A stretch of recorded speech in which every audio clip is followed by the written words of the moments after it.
I remember several years ago, I decided to make pizza for my family and for some friends who were moving. And I decided it would be a great thing to do to make pizza, provide a meal for them. They're packing up, getting ready to leave, some friends of mine that live down the street. And so I made 3 or 4 pizzas, and I remember walking with my pizza on the pan, and it was still warm, and I had hot pads, and I was carrying it down the street, literally like a block is how far my friends lived, and the wind caught this pizza and flipped it off the pizza pan onto the ground, face down. And I was just looking at it in the road, like, oh, all that work, I can't give this to them. So I picked up the pizza, put it back on the pan, and had to hold it with my thumbs, and take it home and throw it in the trash. It was really sad to throw away a whole pizza.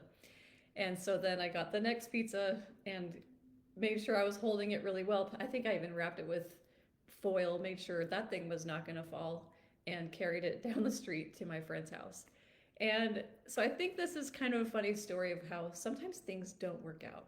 Even with the best of intention, we have this great plan and we're executing the plan, and it just completely fails and is a major flop. And it can be very disappointing. It can feel so uh, destroying of your energy and your motion and your gumption to keep trying and keep doing and keep staying in action. So it can be really hard when things don't go well, when they're not working out.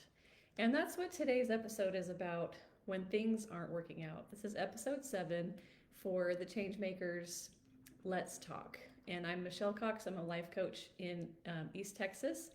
And so today I have a special additional item I'm going to use. This is my thought cycle diagram that I use for coaching and for workshops and presentations to help you see how your thinking will influence how you feel. Let me move this camera a little bit. There we go. And you have a thought about your circumstance, it creates a feeling in your body, and then you act, behave a certain way as a result, and then you have an outcome. And so often that outcome can then reinforce the thought and say, see, it was true. And then you keep acting and thinking and feeling and behaving and to get the same result. And that's why we feel stuck. So when things don't work out, we often will take it as, I made a mistake, I didn't know any better, I should just give up, I should quit. And those kinds of thinking can really sabotage our opportunity to actually grow and learn and become the amazing person that we are, and be able to really show up in the world and make an impact and make a good difference. So, so I'm going to use this today as a demonstration, and I'm excited to do this. So I'm going to share a story, another one, and show you how this whole process can work. And then we're going to look at how to change the cycle, how to make a new start, and how that can, it changes everything. And it's really amazing and powerful. So I have my trusty whiteboard marker and my eraser. So when things are not working out, and it can be relating to a relationship or a job, it can come relate to an agreement you had with somebody, or a goal you set for yourself and you're just not meeting that goal. And what do you do about it? So I was thinking about this, and when something is not working out, there are kind of 3 different ways we can go. If it's not working out, we can say, all right, it's time to stop this. It's just not working. So let's just quit. This is the end. This is telling me I shouldn't try this again. This is the end of it. The second thing that could happen is that you realize this is the time to shift my thinking, my behavior, my plan, my develop a new skill, improve a skill, and then try again, even the same way, or try again in a different way. So there's still that repetition, like it's not time to quit. Keep going with it. And then the third way that we could go with it is, I just need to give it time. And it is working out. is actually working out. I'm just too early on in the game to see the outcome that I want. And I just need to keep going with it. So there's no need for shift, just keep going. And I think in that case, like one of the first examples I could think of for that third scenario is if you have an exercise program. I have one that I love to use. It's called HasFit. It's on YouTube. There's an app. I mean, it's everywhere. And I really love HasFit. So it's a great home workout type of program. And so if I'm following the program and I'm using my dumbbells and I'm exercising and I don't see the result that I want, it doesn't mean I need to stop after a day or a week or even a few weeks or a month. Sometimes it takes longer, but I need to be consistent. I need to keep showing up, doing the work, and I don't need to change anything about the workout. I need to keep doing it. I need to do it again and again and the next day, and maybe plan to do it more often, 4 times a week instead of just 1 or 2. Then I'll really see the result that I want. So that's an example of, like, you still need to just keep doing it. It doesn't seem like it's working out, but you're still just too early on to see the result you want. So keep going. Don't quit. Keep going. So sometimes we do need to, let's go back to number 2. Sometimes we do need to take time to shift, to analyze what we're doing and shift, either trying it again but in a different way, or trying it again but with a different perspective, and just keep repeating the same thing. So I'll give an example of when it's time to like really shift your thinking, but try again in a different way. So I remember when my son, one of my boys, was having a hard time getting up for school. He didn't want to go to school. He was a new kindergartner. He didn't, school didn't turn out to be as fun as he thought it was going to be. It turned out to be some work and a lot of limitation and having to sit still and having to listen instead of just kind of roaming the house and wandering free and feral the whole day long as he was used to before that. And so it was a hard shift for him. But I just remember every morning it was so hard to get him out of bed. And so this was one of those things where it's not working. I'm not getting him out of bed easily. What am I doing wrong? Am I doing something wrong? Is something wrong with him? Is there something, I don't know, what's going on? And so instead of thinking there's something wrong with him or there's something wrong with me, I was able to change my thinking and create a different scenario in the morning. So I'm going to give a little example. I might use this a couple times today. So the circumstance was getting my son out of bed for school. And at first, he didn't want to. So the circumstances, I'm trying to get my son out of bed for school. He doesn't want to get up. So he won't get up. Let's add that up there. So initially I was thinking, this is so hard. He's so hard to get up out of bed. This isn't working.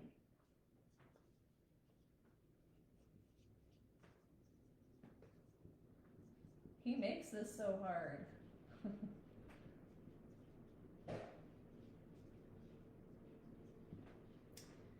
It's not working.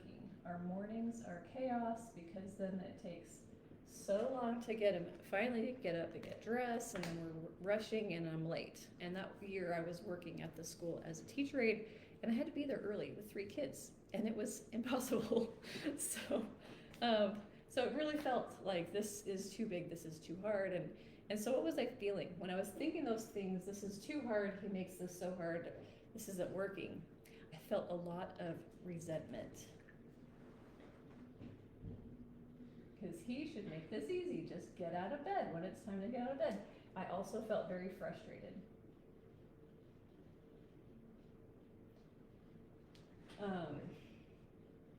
And I felt discouraged. So I was like, I don't know how to make this work. I have to hurry, I have to be ready, I have to get 3 kids ready, and he won't do it. So what do I do?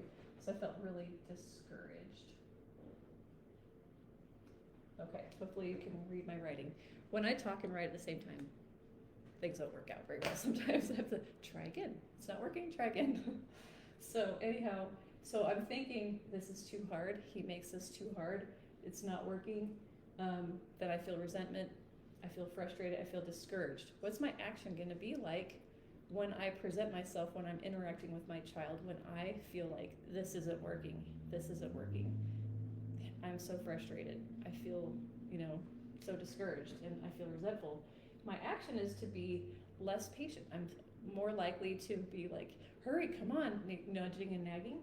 Okay, so I'm going to say I'm more likely to be nagging. I'm more likely to be impatient, bossy.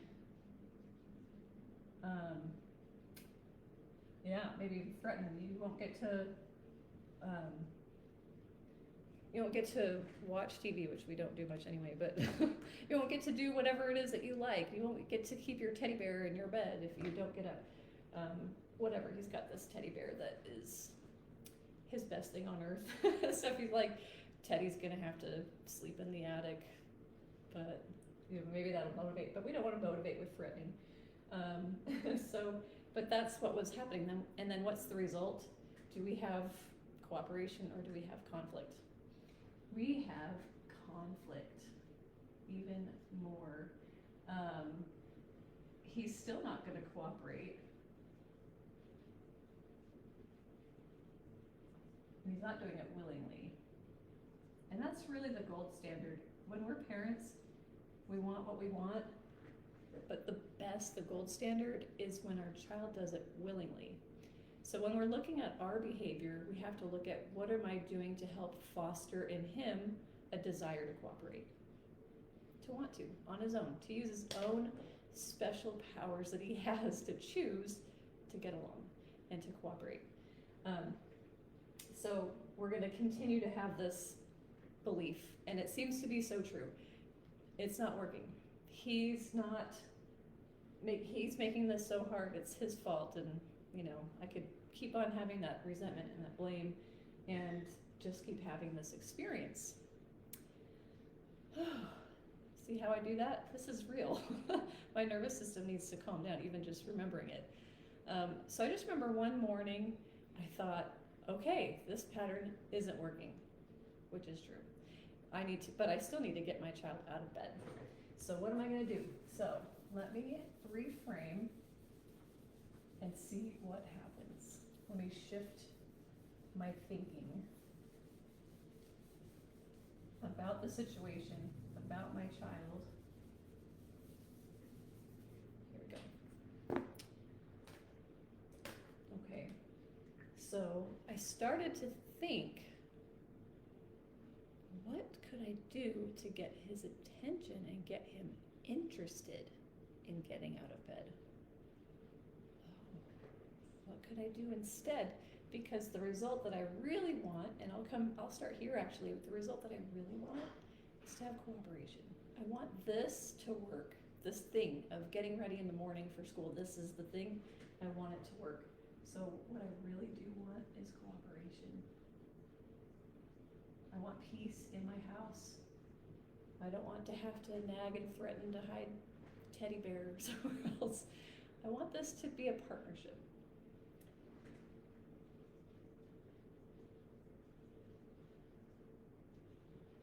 And so if that's really the goal that I have, that's the real result that I desire, is to have a good relationship.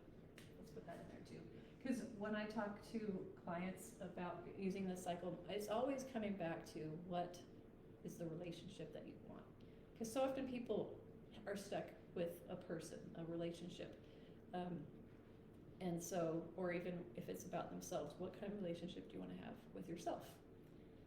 Do you want to feel at ease and peaceful and confident with yourself, or with someone else that you can talk, you can have boundaries, you can address anything that you need to, and you're going to have that communication, you're going to have that dynamic, and it's going to be good. So that's really, I think, so often what we really do want more than anything else is to have a good relationship. And good relationships, I'm going to throw this in there, it doesn't mean that you never have conflict. A good relationship will have conflict. It's inevitable. We're just human beings and we collide and we have different ideas and we misunderstand or we're dysregulated, we're not feeling well, whatever it might be. We're going to have conflict. The point is that in a strong relationship, you're able to work through the conflict and seek a resolution together. That you're going to seek that closeness and become a team in processing the difficulty, the problem, and working together to see how everyone can kind of benefit in the end and come together and find a good compromise or some sort of healthy solution where everybody's been heard, everybody's part of the answer. And that's really what we want with our kids, with our spouses, with coworkers, friends, family members. And so if this is really the result that I want, and this is just kind of a simple, kind of small example, but this can be used in bigger ones. And I've been thinking, I'm not sure exactly which other scenarios I might use, but I have a few other ideas I was thinking of for today. We'll see what I end up deciding to use. But so if I want to have a good relationship with my child, and before I was being impatient, nagging, pressuring, threatening to take teddy bear away or whatever it was, if I don't want to do that, what am I going to do instead? And that was kind of the big question. And so I'm going to jump past this one for right now. I'm going to say, how would I rather feel? Instead of resenting my child, how do I want to feel? Because if I resent him, am I going to be able to achieve a close relationship? If I resent him, he can tell. Even a 5-year-old can tell. They can feel that energy if we are resenting them. If we're impatient, frustrated, and our tone gets harder and our words are chopped, and we're not as soft and soothing. They're used to that too. They know that soothing feeling. And so they can tell when mom is mad or dad or grandparent, caregiver, whoever it is. And so they pick up on it very easily and very quickly. Their survival instinct is fully intact. And so they can tell, I've got to watch my step here. And so I'm going to skip action for a moment because that's kind of a cute little story to tell as part of this demonstration. But instead of feeling resentment, I need to feel something else. And I kind of touched on one of the things I could feel, and that was curiosity. I wonder what could work better. Curiosity. Okay, so that's one emotion I could feel. And if I'm going to have generosity, curiosity, if I'm going to experience curiosity, then my thinking has to be questions. Instead of statements of fact that I think are facts, that this kid is so hard, mornings are so hard, and this is all the evidence that I can support that. But if I go about it differently with my life coaching thought cycle diagram, right? And I have a thought about it, and my thought is, I wonder how I could help the morning be smoother. I wonder, can there be a better way?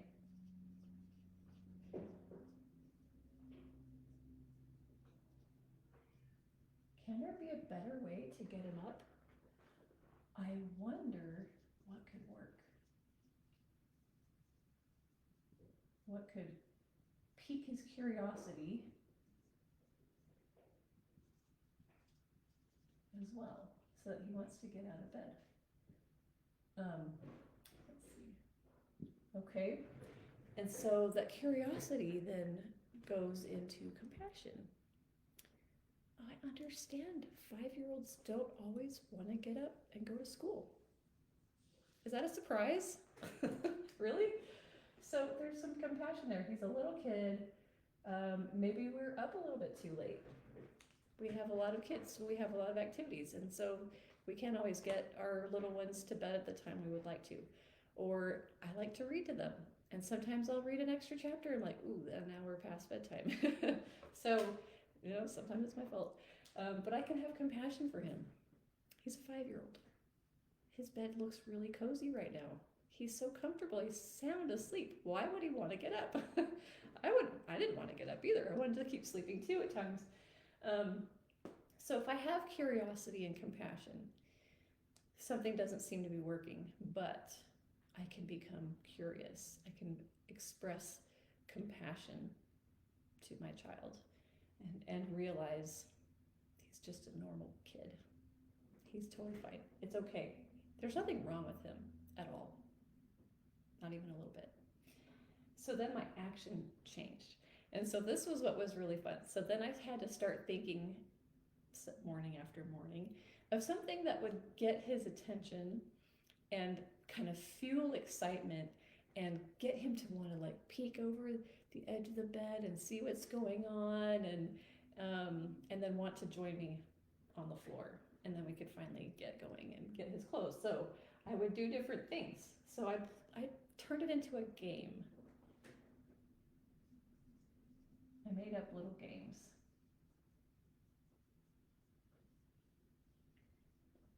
I remember, I think the first morning that I kind of did a shift with this was I just looked at how long his bed was, or his body was in the bed. I was like, oh, look how big you're getting.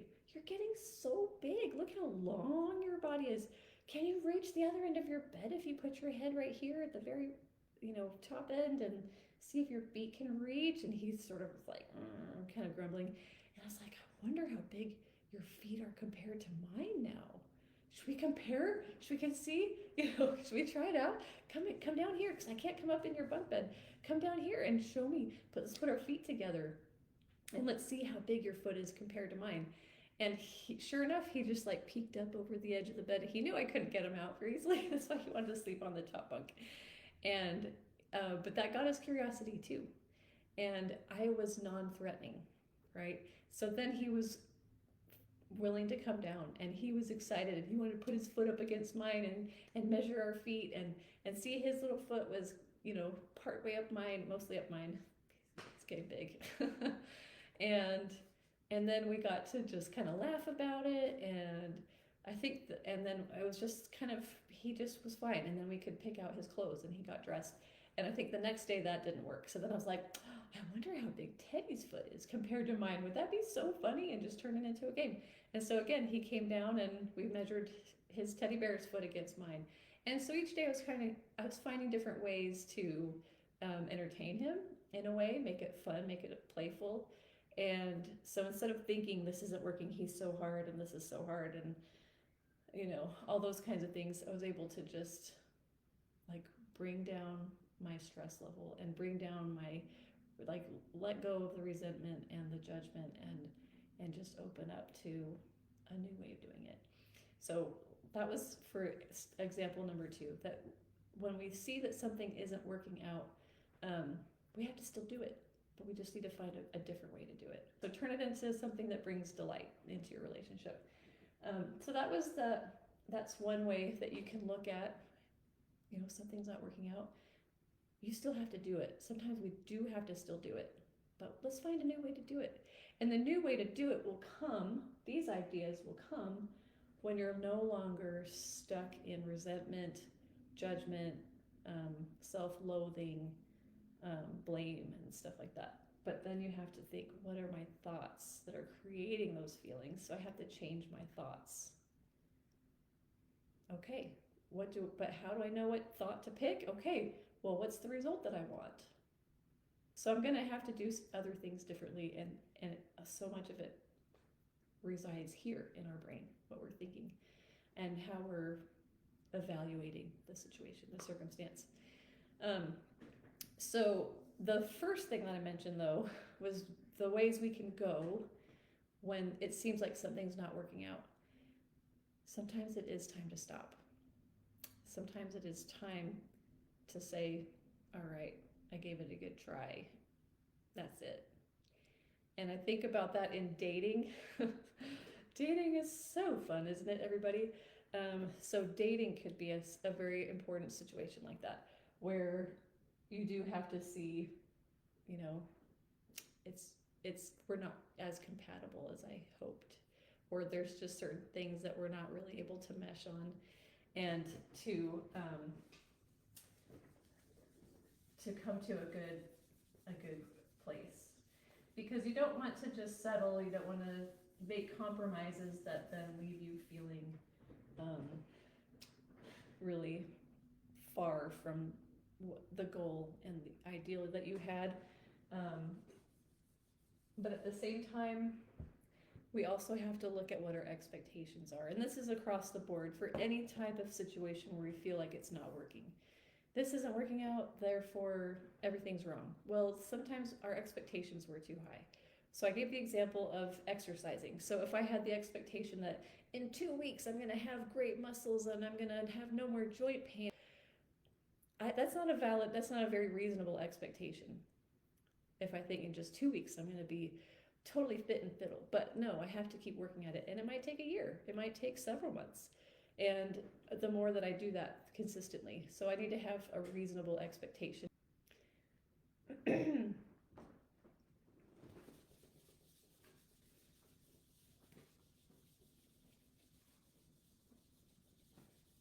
Okay, so I'm going to share another story. I think I'll do it after all. I wasn't going to do it, but maybe I will. So I want to talk about a dating story that I have. So I was dating somebody in college, and really great guy, good guy, but we did kind of argue. We did kind of like, we kind of argued about things, small things, and just different things. Like we had different tastes, and there were just some, and you can have different tastes with your partner and your spouse, but there are just certain things that like, yeah, that's kind of where I draw the line. I don't really like that. I don't want to be around that. I just started to have a lot of doubts, okay, of like what this relationship would be like down the road. Just certain things like, yeah, I just don't know. I don't feel totally confident. And so, but I didn't want to give it up. I was still in the point of, so tired of dating. I'd rather just stay with this person and maybe get married and be done with dating. I don't want to have to keep on guessing and meeting someone new and going on first dates again and blah. And I was very young, so anyway, but I just thought, I had a lot of doubt that this relationship was really working, but I didn't have the courage at this one point in time to make it change and break it off. So, but I kind of felt like that's where we were, that I should break up, but I was too stuck in these thoughts. I don't want to start over.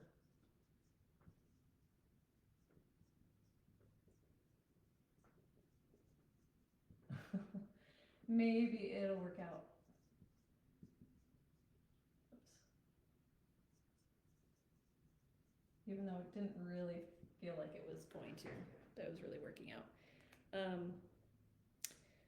And so then when I was thinking these things, I don't want to start over, but this isn't really working, but maybe it will.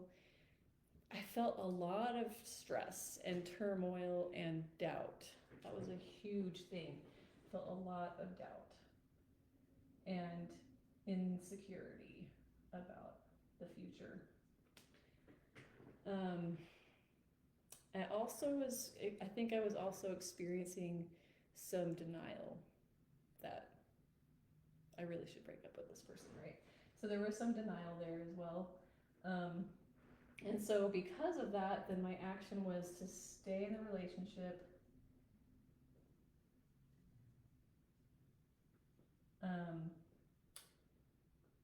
But the result was that I was really unhappy and unsure of the future.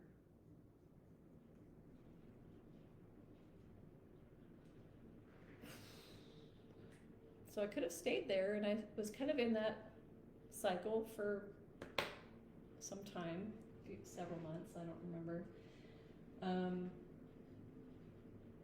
But I was really stuck. This is what a stuck cycle looks like. I'm still unhappy. My result was still, I'm unhappy, but I'm still going to keep doing the same thing. That's being stuck. And one day, I was leaving class. I was in college. I was leaving class, and I remember I had to this point, I've been thinking a lot of like how to make this relationship work, how to force it to be good, force it to be right. And finally, one day I'm walking out of class, I can see it clearly in my head. I came through the doors out into the open, and like a thunderbolt, boom, it was just like, have you thought about breaking up? And I really hadn't very seriously considered that. It was always like, oh no, I need to make this relationship work because I'm done with dating. I don't want to keep dating. I don't want to start over again. Oh no, you know. But then it was just like, boom, have you thought about breaking up?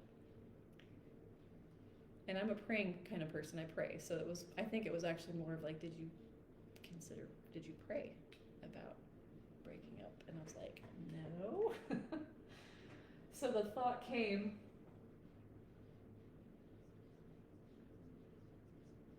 have you thought about breaking up?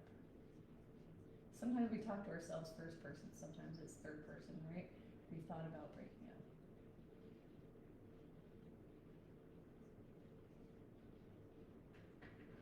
And as soon as I stopped, like I literally stopped walking and I just stood still and I was like, no, I really haven't carefully thought that through or considered that. I really haven't. And I just thought, should we break up? And immediately, I always describe this when I tell the story of the house from Up with all the balloons. It was just like, oh, it floated away. All that stress and worry and fear and doubt and insecurity and being so unsure just went away. I was like, oh, this feels great. I felt total peace. Oh, I felt relief. And you know what I did? I went home and I called him up. He came over and I broke up with him. Just like that. Oh man. Oops. I felt so relieved. And so then the result was, okay, the relationship ended. And all you young people who are dating, be okay with breaking up. It's okay. You're going to get to the right person by breaking up. Breaking up's great. It hurts, but it's great. And the thing was, yeah, then later on, I did start to feel like, oh no, I've broken his heart, and oh no, I'm alone again. And all my roommates have boyfriends or getting engaged and having fun, and I'm just like, oh. So it did kind of hit again, and I had to remind myself. And I had a few, it's a long story, I had a few other times where I almost went back on what I knew I should do. But coming back to that and remembering, but I felt so much peace and I felt so much relief, because some things do have to stop when they're not working out. There's a reason for it. And it's okay. It's actually really good to find that out too. That's just as important as finding what does work out, right? And so I felt just like total peace. Relationship ended, and literally, I think 3 months later, went on my first date with my husband, who I did marry. So it ended up being the right thing. It really was. And I think that when it comes to trying to figure that out, really tuning in to how you're feeling and figuring out what are you thinking, because you might have the perfect person and you are overthinking it. Not that anybody's perfect, but finding a really good match, and you're overthinking, you're scared of commitment, you're afraid of what this means, could we end up divorced, and you're worried about all those things, and then that's a different scenario that's holding you back from making a commitment with someone who is going to treat you well and who is going to work through those ups and downs, and you could have a beautiful life together, which is totally up to both of you all the time. It's not just like, oh, magic. It's always a choice.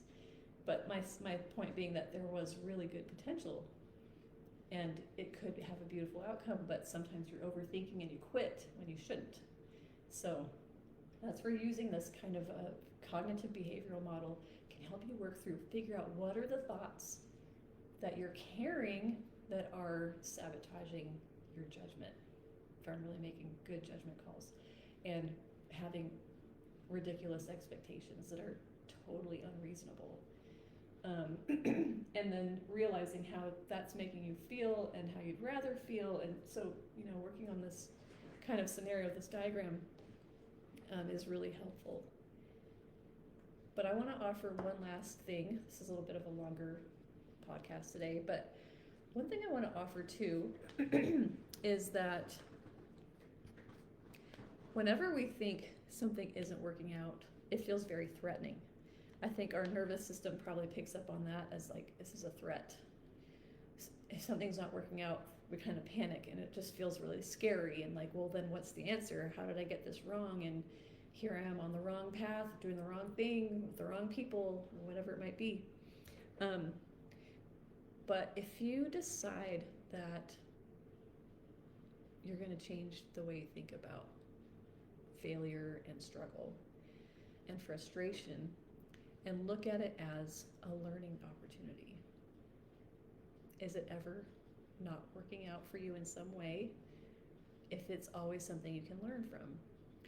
So instead of focusing on it's not working out, therefore this is a calamity, but you could turn it around and say, this isn't working towards the result that I thought I was going to get, but it actually is still working out because it's teaching me something.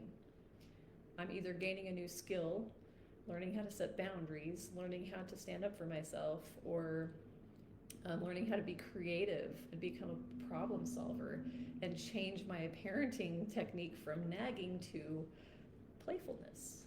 How much better is that? So much better. And so, so the thing is changing the thought from it's not working out to it is working out. I'm learning from this, and I'm going to have new skills and a new perspective, and things are going to be okay.